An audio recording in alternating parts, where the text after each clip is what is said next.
Hallelujah. Praise the Lord. We welcome you all once again to this online Karma to Christ Sunday service. Hallelujah praise the Lord. हम एक और बार आपको इस online service कर्मा to Christ की service में आपका स्वागत करते हैं। And we have been looking into the life of King Saul in the Old Testament. हम कई दिनों से पुराने नियम से राजा साउल के बारे में, उनके जीवन के बारे में देखते आ रहे हैं। We saw how he was a simple man that God chose to be the first king of Israel. हमने ये देखा कि कैसे एक साधारण व्यक्ति को परमेश्वर ने चुना ताकि वो इस्राएल का पहला राजा बन सके। God not only chose him, but God also anointed him and empowered him to do the work he had been called for. परमेश्वर ने ना कि उन्हें चुना, पर उन्हें सामर्थशाली बनाया ताकि उस चुनाव के हिसाब से वो अपने राज्य को चला सके।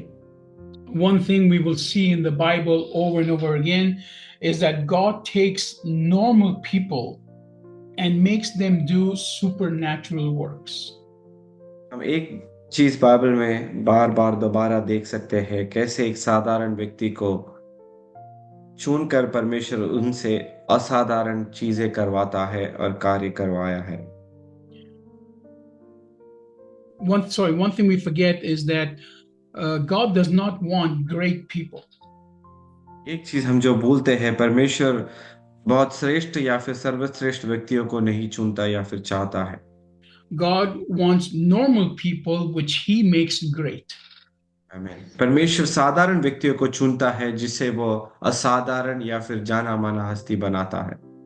God gets the glory through your life when you are a nobody and God makes you a somebody. परमेश्वर को महिमा मिलती है जब आप कोई नहीं और आपको एक सर्वश्रेष्ठ व्यक्ति या फिर व्यक्तित्व परमेश्वर बनाता है।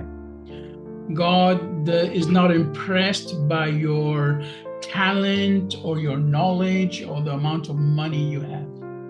परमेश्वर आपके पैसों से या फिर आपके सामर्थ्य से या फिर आपकी हस्तियों से देखकर प्रभावित नहीं होता। God wants the simple person that will simply obey to everything God says. परमेश्वर सिर्फ इतना चाहता है, एक साधारण व्यक्ति जो पूरी तरह से परमेश्वर की बातों को बिना सवाल किए करे। And through your life, God will show others how the impossible can become possible. और हमारे जीवन से परमेश्वर यह दिखाएगा कैसे असाधारण चीज से, एक साधारण व्यक्ति से परमेश्वर अचंभित बातों को करवा सकता है। The Bible says that the foolishness of God, or in other words, the things that people find foolish that we do as Christians, God will use that foolish attitude we have and bring shame to the wise in the world. परमेश्वर जैसे इस दुनिया में हम विश्वासी लोग करते हैं उसे मूर्खता समझते हैं, और उस मूर्ख चीजों को जो हम करते हैं परमेश्वर ज्ञानियों के सामने उसे हमारा नाम रोशन करवाता है और अज्ञानियों को ज्ञानी बनवाता है। So God will use this foolish attitude of yours of forgiving people, of always praising God and thanking God, and bring shame to all those people who think they're so wise because they do things in their own way.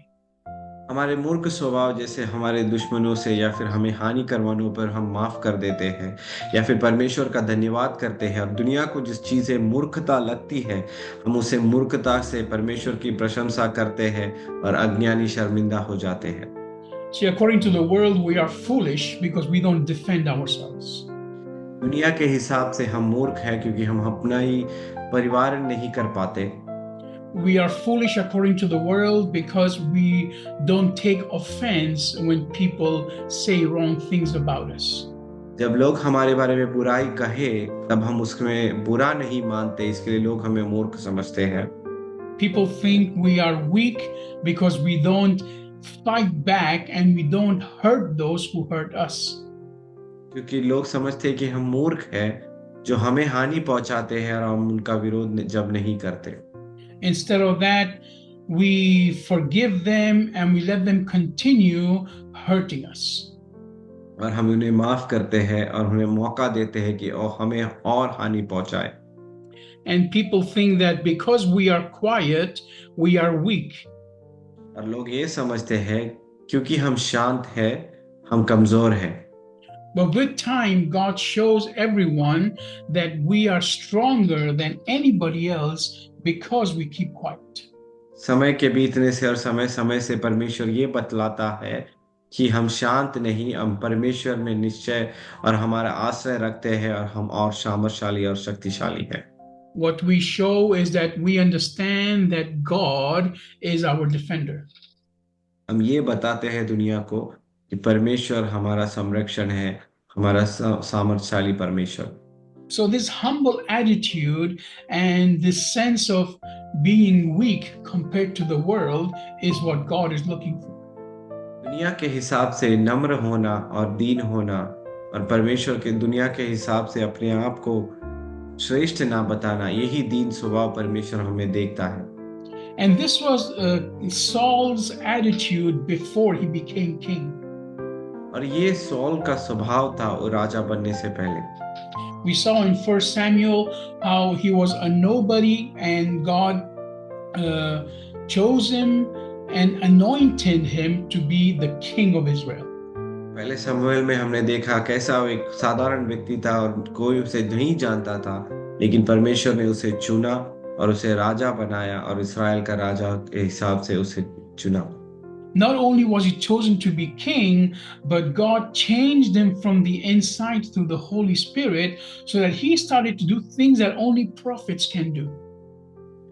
सिर्फ उसे राजा ही नहीं चुना, लेकिन परमेश्वर ने उसके अंदर से पवित्र आत्मा के द्वारा परिवर्तन करवाया, जो ऐसे चीजें करने लगा जो सिर्फ भविष्यवक्ता ही कर सकते थे। So God took a simple person परमेश्वर ने एक साधारण व्यक्ति को चुना and made him to be a king and a priest. उसे एक राजा भी बनाया और एक पुरोहित भी बनाया Also made him to be a prophet. और एक भविष्यवक्ता भी बनाया। In other words, he took somebody who had nothing साधारण शब्दों में एक साधारण व्यक्ति को चुना जिसके पास कुछ नहीं था and he made him powerful in the natural and powerful in the spiritual. और उसे सामर्थशाली बनाया, ना साधारण रीति पे और आत्मिक तौर पर भी। And so he was called to be king, and that's what God transformed him so he could work in that calling. उसे राजा के तौर पर चुनाया गया, लेकिन उस चुनाव से उसे में बदलाव लाने लगी ताकि परमेश्वर उसमें कार्य कर सके। And so we see that when he was called to be crowned as king, we have read already that some people were not happy with him being king. जब उसे राजा चुनाया गया और तभी हमने पढ़ा कि कुछ लोग उसमें सामर्थशाली या फिर खुश नहीं थे कि वो राजा बने। Because people saw him only in the natural, the way sometimes people see you and me in the natural.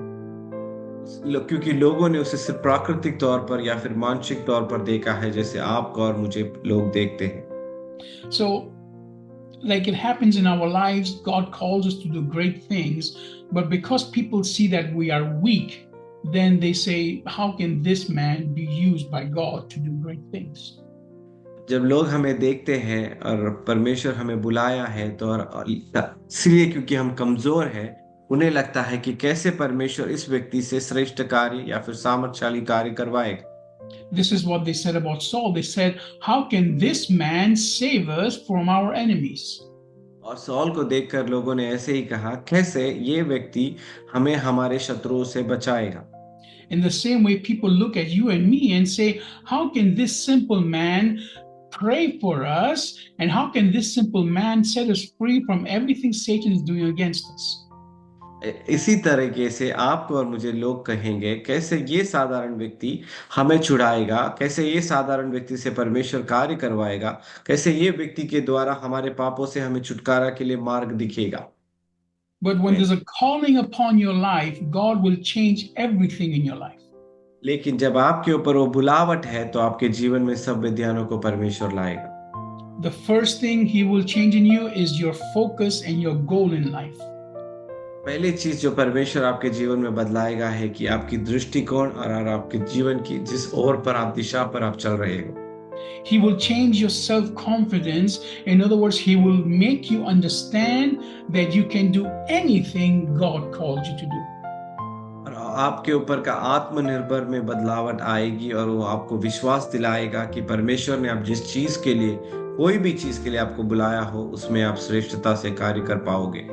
Maybe you are like Saul in 1 Samuel, where he was hiding when they called him to crown him as king in front of everybody. शायद आप उस soul के जैसे हो जिसे परमेश्वर ने बुलाया और वो छुप कर बैठा था लेकिन परमेश्वर ने उसे अभिषेक करवाया। Maybe you think you cannot do the work God has called you to do. शायद आपको लगता होगा कि आप उस कार्य को नहीं कर पाएंगे जिस कार्य के लिए परमेश्वर ने आपको बुलवाया है। And this is true. You cannot do anything that God wants you to do unless He does it through you.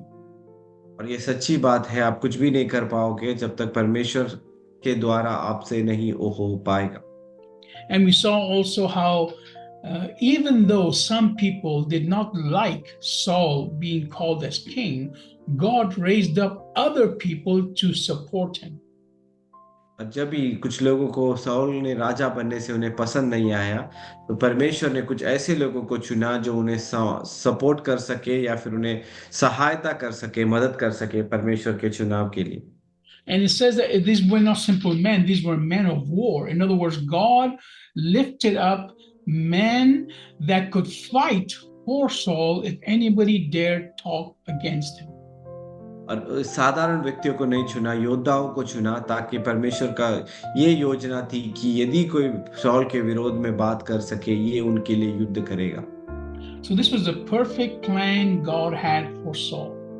और एक अच्छा निर्णय के तौर पर परमेश्वर ने एक रचना रची साउल के लिए, Because Saul had the right kind of heart. क्योंकि साउल के पास एक सही हृदय था या फिर सोच था परमेश्वर की ओर। Because Saul thought himself as very small. Saul अपने आप को बहुत दीन या फिर छोटा समझता था। Because Saul knew that without God he could do nothing. क्योंकि साउल ऐसा सोचता था कि परमेश्वर के अलावा वो कुछ नहीं कर सकता। And this is the first place to be if you want to succeed in your calling. और आपके बुलाव में आपको सफलता पानी है तो ये पहली बात ये है। Another thing we will see now in Saul's life was that he had a holy anger. और दूसरी एक बात ये है कि उसमें एक पवित्र क्रोध था। In other words, he was very, very careful about the things about God. क्योंकि वो बहुत ध्यानपूर्वक थे जब परमेश्वर के लिए कुछ कार्य वो करते थे। If anyone talks against God, he would get very angry. और यदि परमेश्वर के विरोध में कोई कुछ भी बोलता था तो वो जल्दी क्रोधित हो जाता था। If anybody calls himself a follower of God, but then his lifestyle does not reflect him, it was very serious about that. और साउल के सामने यदि कोई कहता था कि मैं परमेश्वर का चेला हूँ या फिर परमेश्वर का अनुयायी हूँ, लेकिन उसके जीवन वैसे नहीं बिताता था तो साउल राजा जल्दी क्रोधित हो जाता था। There's something, a word we use in English, which is called to have zeal for God. हम अंग्रेजी में ऐसा ज़ील कहते हैं जो परमेश्वर के लिए बहुत सा व्यस्त होना और परमेश्वर के लिए बहुत दाहित रहना या फिर परमेश्वर के लिए कुछ भी कर बैठना। I think the word I heard before in Hindi maybe could be junoon. Would that work? Yes. Like a burning fire inside your heart for the things of God. Yeah. परमेश्वर के लिए एक जुनून सवार रहना हर समय। In other words, you take the things of God very seriously. या फिर परमेश्वर के लिए हर एक बात बहुत गंभीरता से लेना। And we read this now in 1 Samuel chapter 11. Let's go there. पहले शमूएल 11 अध्याय में हम जाएंगे। 1 Samuel chapter 11. पहला शमूएल 11 अध्याय। And here we have a short little story where some enemies of Israel are threatening Israel. और ऐसे कुछ इस्राएल के विरोधी इस्राएल को डटा रहे हैं या फिर उन्हें ललकार रहे हैं। At this time, Saul is already king. और इस समय में साउल राजा बन चुके थे। And so we will read 1 Samuel chapter 11, verse 1 to verse 7. पहला शमूएल 11 अध्याय 1 से लेकर 7वां वाक्य तक। I'm going to put down the screen. मैं स्क्रीन पर बताऊंगा। Let's see. Okay. So 1 Samuel chapter 11 verse 1 says, so after a month, Nahash the Ammonite came up and laid siege to Jabesh Gilead. All the men of Jabesh told Nahash, make a covenant with us and we will serve you. तब अमोनी नहाश ने चढ़ाई कर कर गिलाद के याबेश के विरोध छावनी डाली, और याबेश के सब पुरुषों ने नहाश से कहा, हमसे वाचा बांध और हम तेरी अधीनता मान लेंगे। Verse 2, Nahash the Ammonite told them, I'll make a covenant with you on the condition that I gouge out the right eye of every one of you, and so bring disgrace on all Israel. दूसरा वाक्य, अमोनी नहाश ने उनसे कहा, मैं तुमसे वाचा इस शर्त पर बांधूंगा कि मैं तुम सबों की दाहिने आंखों फोड़कर इससे सारे इस्राएल की नामधराई का कारण कर दूं। Verse 3, the elders of Jabesh told him, leave us alone for 7 days so that we may send messengers throughout all the territory of Israel. Then, if no one delivers us, we will come out to you and surrender. तीसरा वाक्य, याबेश के वृद्ध लोगों ने उससे कहा, हमें 7 दिन का अवसर दे, तब तक हम इस्राएल के सारे देश में दूत भेजेंगे, और यदि हमको कोई बचाने वाला ना मिलेगा तो हम तेरे ही पास निकल आएंगे। When the messengers came to Gibeah of Saul and reported the terms to the people, all the people cried out loudly. चौथा वाक्य, दूतों ने शाऊल वाले गिबा में आकर लोगों से यह संदेश सुनाया, और सब लोग चिल्ला चिल्ला कर रोने लगे। Verse 5, just then Saul was coming in from the field behind the oxen, and he said, what's with the people? Why are they crying? They reported to him what the men of Jabesh had said.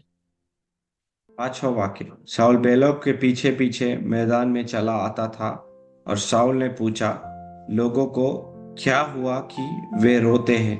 उन्होंने याबेश के लोगों का संदेश उसे सुनाया। Verse 6, when Saul heard these words, the Spirit of God came on him, and he was very angry. छठवां वाक्य, यह संदेश सुनते ही शाऊल पर परमेश्वर का आत्मा बल से उतरा, और उसका कोप बहुत भड़क उठा। And verse 7, he took a yoke of oxen, cut them in pieces, and sent the pieces by messengers throughout all the territory of Israel. This is what will be done to the oxen of anyone who does not come out and join Saul and Samuel. The fear of the Lord fell on the people, and they came out as one man. और उसने, 7वां वाक्य, और उसने एक जोड़ी बैल लेकर उसके टुकड़े टुकड़े काटे, और यह कर दूतों के हाथ से इस्राएल के सारे देश में कहला भेजा, जो कोई आकर शाऊल और शमूएल के पीछे ना हो लेगा, उसके बैलों को ऐसे ही किया जाएगा। तब यहोवा का भय लोगों पर ऐसा समाया कि वे एक मन होकर निकल आए। Amen. Amen. So here we see that the people of God are being threatened by the enemies. यहाँ हम ऐसे पढ़ते हैं कि परमेश्वर के लोग शत्रुओं के द्वारा उन्हें ललकारा किया गया है। And not only are they being threatened, but these enemies want to bring shame upon the people of God. सिर्फ ललकार या फिर भयभीत नहीं कर रहे थे, या फिर उनके ऊपर हानि और शर्मिंदा जैसी अवस्थाएं लाने की उन्हें इच्छा थी। And this happens in our lives once in a while. और हमारे जीवन में हर समय समय पर ऐसा कभी ना कभी होता है। That the enemy, and that is Satan or circumstances in the world, they attack us to bring shame into our lives. ताकि कुछ परिस्थितियां या फिर व्यक्तियां हमारे जीवन के विरोध में आते हैं, ताकि हम पर वो भारी पड़े और हम पर, हमारी आत्मा पर वो हमें हानि पहुंचा सके। Now understand one thing, when something brings shame into your life, it is bringing shame into the name of God. ये बात समझ लीजिए, हमारे जीवन में कुछ शर्मिंदा हो रही है तो उसका मतलब है यीशु मसीह के नाम पर शर्मिंदगा हो रही है।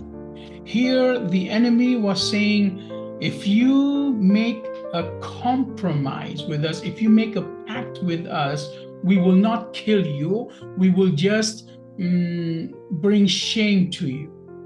अगर शत्रु की छावनी ऐसे आकर इसराइल लोगों से कहती है कि एक वाचा बांध लो, तो कि उस वाचे से हम तुम पर हानि पहुंचाएंगे लेकिन हम तुम्हें मारेंगे नहीं और शर्मिंदगी लाएंगे सिर्फ।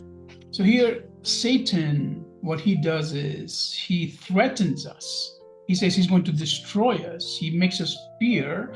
But then he says, well, but if you do this and you compromise with this and do a little bit of sin, then I will not destroy you. I will just maybe bring a little shame into your life. शैतान यहाँ ऐसा बताना चाहता है कि यदि तुम मेरी बात मान लो तो तुम्हें थोड़ा सा शर्मिंदगी होगी लेकिन तुम पर हानि नहीं होगी, लेकिन इससे परमेश्वर और हमारे ऊपर हानि आत्मिक तौर पर या फिर मानसिक तौर पर पहुंचती है। In other words, he was telling the people of God to compromise, to let go of some of the holiness and surrender to the enemy.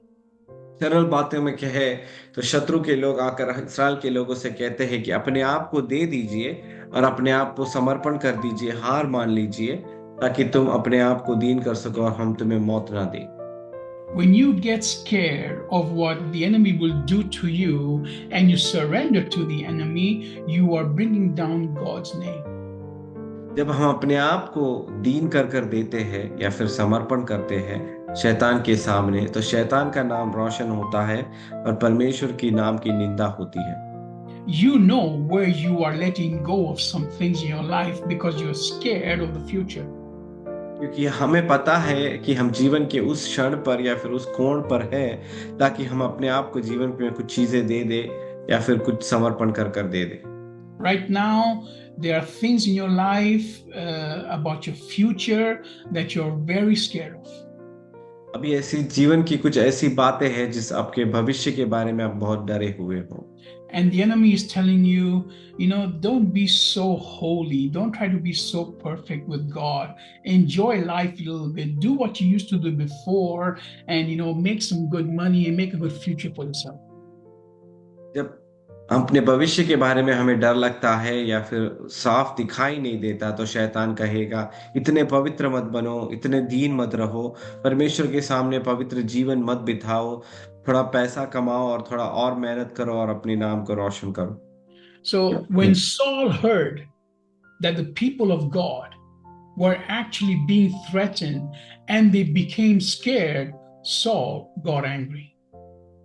शाऊल ने जब सुना तो कि परमेश्वर के लोगों के ऊपर ललकार और निंदा पहुंची है और उनको अपने आप को समर्पण कर देना है, तब शाऊल क्रोध से उठ गया। Now Saul was not angry at the enemy. शाऊल विरोधियों के ऊपर क्रोधित नहीं था। He was angry at the people of God for allowing anyone to threaten them. वो परमेश्वर के लोगों के ऊपर क्रोधित था ताकि कोई परमेश्वर के लोगों के ऊपर उंगली उठा सके या फिर सवाल कर सके। He was angry at the people of God for crying instead of fighting. परमेश्वर के लोगों के ऊपर उनका कोप उठा क्योंकि परमेश्वर के लोग रो रहे थे, ना कि उनका विरोध करके या फिर युद्ध करने के बदले। See, Saul already had understood what God can do through a simple man. क्योंकि सॉल समझ चुका था कि एक साधारण व्यक्ति से परमेश्वर क्या क्या कार्य कर सकता है। If we look at verse 6 in this chapter, ये 11वें अध्याय के 6वें वाक्य में जब हम पढ़ेंगे, it says, when Saul heard these words, the Spirit of God, the Spirit of God came on him and he was very angry. 6वां वाक्य ऐसा पढ़ते हैं हम, पहला शमूएल 11 का, जब यह संदेश सुनते ही शाऊल पर परमेश्वर का आत्मा बल से उतरा और उसका कोप बहुत भड़क उठा। So the anger that Saul had at that moment was not an anger of man. शाऊल के ऊपर जो कोप उठा वो एक मानसिक कोप नहीं था। He wasn't angry because anyone insulted him. वो इसीलिए नहीं कोप से उठा या फिर क्रोधित हुआ क्योंकि किसी ने उसका निंदा उठाया, He wasn't angry because he didn't get what he wanted in life.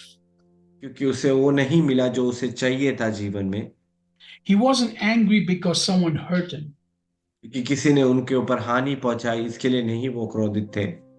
He was angry because the people of God did not understand the power they have in God.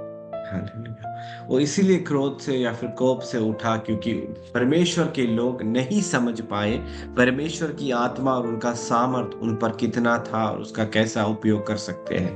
That's why in the next verse he says, whoever does not come out to fight with me, he will suffer from my hand. इसीलिए 7वें वाक्य में वो कहता है, जो कोई भी यह सुनकर परमेश्वर के लिए युद्ध करने के लिए नहीं निकल पड़े, उनका ऐसा ही हाल होगा। And later on, as you read the chapter, you will see that he strengthened the mind of the people of God, and they came out to battle and destroyed the enemy. आगे हम अध्याय में पढ़ते तो ऐसा दिखाई देता है, शाऊल ने लोगों की सोच में, दृष्टि में इतना सामर्थशाली और शक्तिशाली बनाया कि वो उतर आए युद्ध करने के लिए अपने शत्रु के विरोध में। So in this moment in his life, Saul had a holy anger for the things of God. और ऐसे क्षण में शाऊल के पास एक पवित्र क्रोध उतर आया परमेश्वर के लिए युद्ध करने के लिए। And this is one of the key things for you to walk correctly in your calling. और ये एक बहुत ही मूल्य बात है परमेश्वर के सामने, परमेश्वर के लिए पवित्र जीवन बिताने के लिए और पवित्र जीवन चलने के लिए। Now, when I think of the great men of God I have known in my life, मैं जब सोचता हूँ उस श्रेष्ठ पवित्र पुरुषों को जो मैंने अपने जीवन में जाना है, the men who have done great things in their life through God, उस व्यक्ति जो अपने जीवन में बहुत ही श्रेष्ठ कार्य कर रहे हैं पवित्र आत्मा के द्वारा उनके जीवन में, the one thing that I noticed common in all of them एक सरल बातें या फिर एक आम बातें जो मैंने सभी के जीवन में देखा है, is that they take the things of God very seriously. क्योंकि वो परमेश्वर की चीजों को, बातों को बहुत गंभीरता से वो लेते हैं They don't allow any nonsense in their presence. और उनके पवित्र आत्मा के या फिर परमेश्वर की उपस्थिति में कोई बेवकूफिया या फिर कोई व्यर्थ चीजों को वो प्रोत्साहित नहीं करते। They don't care who you are or how much you are tithing in the church. They will tell the things to your face because they're not afraid of you, but they're afraid of God. चाहे आप कितना भी दसम भाग दे, चाहे आप कोई भी श्रेष्ठ व्यक्ति हो या फिर आप कुछ भी हो, लेकिन परमेश्वर के सम्मुख आप एक साधारण व्यक्ति हो और वो आपसे डरते नहीं है। They are the kind of people that what is wrong and what is right. Doesn't matter what you think about it. और वैसे व्यक्ति है जो गलत है, जो सही है, चाहे आप कोई भी हो। And they will talk like Saul and they will threaten you, say, if you do not change your ways and if you do not come and fight with me against the enemy, you will suffer. और वो ऐसा शाऊल के जैसा आपको ललकारेंगे, यदि आप परमेश्वर के लिए आके युद्ध ना करें या फिर अपने मार्गों को ना बदले तो आपके लिए अच्छा नहीं होगा। So this anger that Saul had was a holy anger because it says the Spirit of God fell upon him. क्योंकि ये एक पवित्र क्रोध था, क्योंकि परमेश्वर की आत्मा उस पर गिरी, उतर आई। So through that Holy Spirit, Saul said, if you do not come and fight with me in this battle, I will hurt you. क्योंकि इसके लिए शाऊल वहां कहता है उस पवित्र आत्मा के क्रोध से, यदि तुम मेरे साथ निकल नहीं आओ तो मैं तुमसे युद्ध करूंगा या फिर तुम्हारे पर हानि पहुंचाऊंगा। In other words, he was acting like a king that leads the people into battle. दूसरे शब्दों में वो एक राजा की उत्तरदायित्व को निभा रहा था जो अपने प्रजाओं को सही मार्गों पर, सीधे मार्गों पर ले चलना चाहता हो। And in this day and age, the leaders in the church need to threaten the congregation who are not willing to fight.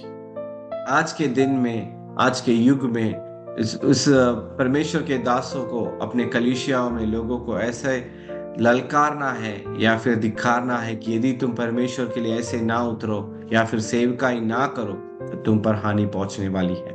They need to stop entertaining the people because these people are sitting scared and they are compromising and giving to the enemy what the enemy wants.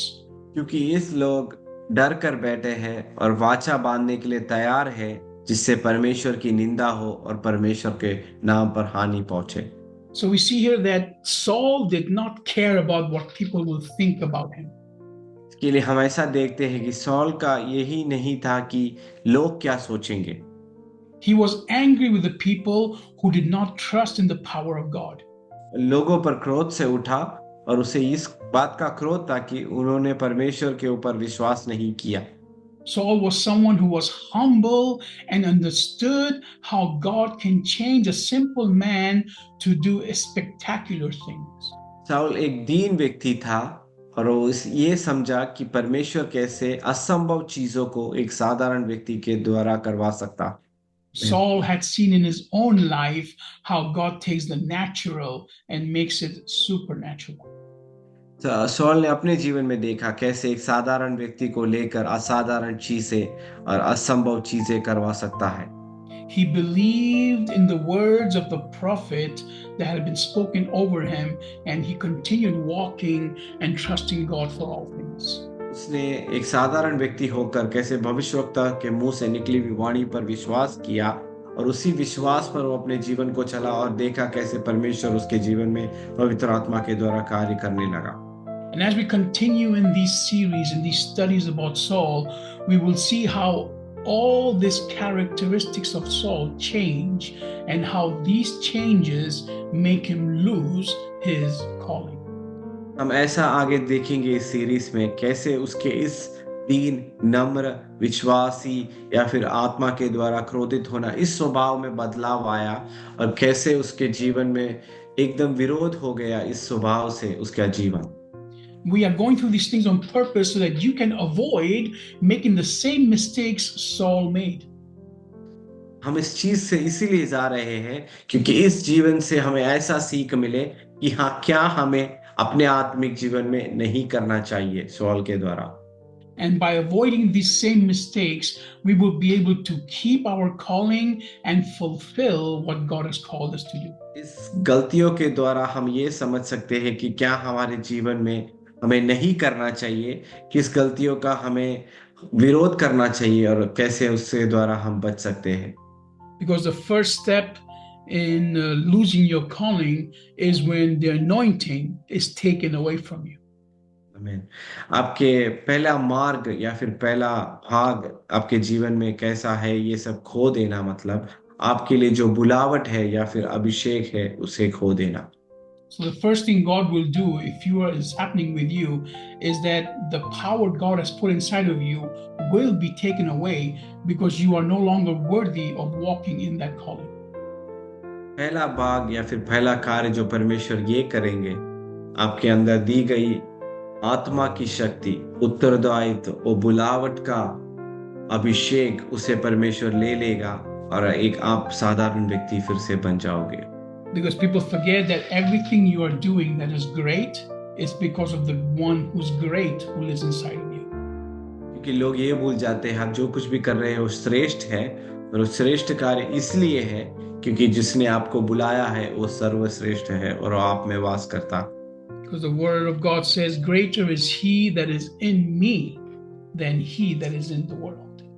श्रेष्ठ है जो आपके अंदर है, ना कि वो जो इस दुनिया को चलाने वाला है। So don't fear man. इसीलिए लोगों का भय मत मानिए। Don't do things to please man. आमीन। लोगों को प्रसन्नित करने के लिए चीजों को मत कीजिए, but fear God and please him. परमेश्वर को भय मानिए और उन्हें प्रसन्नित करने की कार्यों को कीजिए। If you are being called today to surrender to Christ, यदि आपको आज बुलाया गया है परमेश्वर के सामूहिक समर्पण करने के लिए, don't fear man. लोगों को भय मत मानिए। Don't fear what men will say. ऐसा मत सोचिए कि लोग क्या कहेंगे। Don't fear the one that can destroy your life. उनसे मत डरिए जो आपके शारीरिक हानि पहुंचा सकते हैं, but fear the one that can destroy your soul. आमीन। उनसे डरिए जो आपकी आत्मा पर हानि पहुंचा सकती है। God is inviting you today to walk in your calling. परमेश्वर आपको आज बुला रहे हैं आपके बुलावट के मार्गों पर चलने के लिए, And your first calling is to walk with Christ. और आपके पहले बुलावट का मार्ग ये है कि परमेश्वर यीशु मसीह के साथ चलिए। If you need help with that, do contact us. यदि आपको उसके लिए सहायता की जरूरत है तो हमें कांटेक्ट कीजिए, हमें संपर्क में आइए। God will speak to you. परमेश्वर आपसे बातें करेगा। God आमीन। will guide you. परमेश्वर आपका मार्गदर्शक बनेगा And we will help you fulfill that calling that is upon your life. और हम आपके उस चुनाव या फिर बुलावट को पूर्ण करने के लिए आपकी सहायता करेंगे। It's as simple as asking and receiving. ये इतना सरल है कि मांगो कि तो मिलेगा। God bless you. परमेश्वर आपको आशीष करे।